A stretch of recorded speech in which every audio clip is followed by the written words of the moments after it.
Не завися от финансирането не само на телевизията, но на каквато и да била държавна институция. Ако вярвам на бившия премиер Бойко Борисов, срещу мен би трябвало да стои един милионер.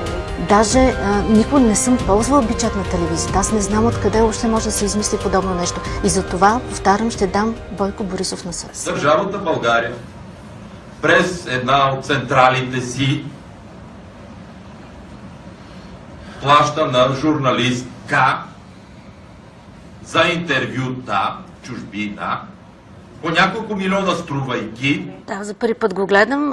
Разбира се, знам какво е казал, защото в медиите беше публикувано. За първи път гледам записа и направо се разтреперих. Защо? Какво ви разтреперва, Елена?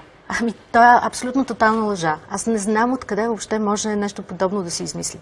И за това, пак потвърждавам, аз ще дам бившия премиер Бойко Борисов на съд, защото смятам, че той уронва не само моето име, петни моето име, но той петни уронва престижа въобще на журналистическата професия. Не може 2 седмици преди изборите, когато нищо не може още да се докаже, защото знаете, че един съдебен процес отнема време, да се хвърлят такива лъжи и той от човек, който е бил 2 пъти министър-председател. Това не е достойно. Вярвам в българската правосъдна система и вярвам, че истината ще излезе наяве. Ще стане ясно всъщност за каква разузнавателна централа става въпрос и от какви френски болести са боледували българските данъкоплатци на стойност 2 милиона лева.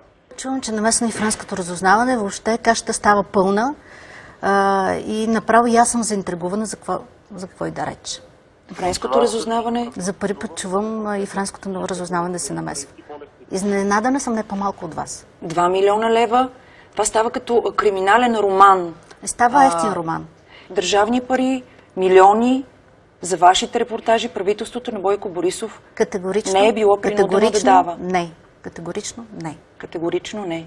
Надявам се, че това предложение към господин Борисов ще бъде възприето сериозно, защото действително, ако е мъж, ако е истински мъж, ако е държавник с морал и чест, когато се докаже, че той лъже, ще напусне политическата сцена, ще напусне политиката в България.